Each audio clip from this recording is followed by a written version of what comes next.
Guys, ito yung ating project dito sa tapat ng Abon na yan. Abon Tanay. Mayroon dito 4 na unit na commercial yun. Na tayo ang nagpo-forman dito sa project na ito.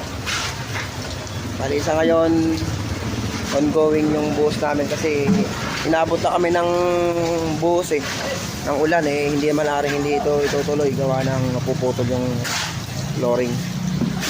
Ito kami ngayon. Ito yung mga malulupit kong mga kasamahan. Ayan sila.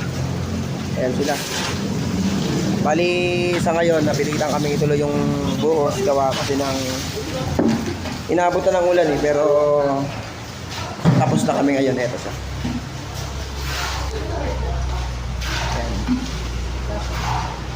Ito guys.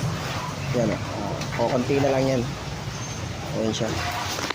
Uy, mababagsak pa.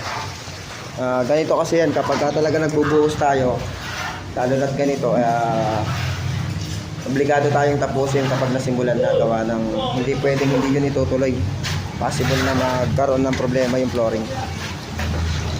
Ito guys, tapos na rin yung tiles, tapos medyo malaki na yung progresong ginawa namin dito guys.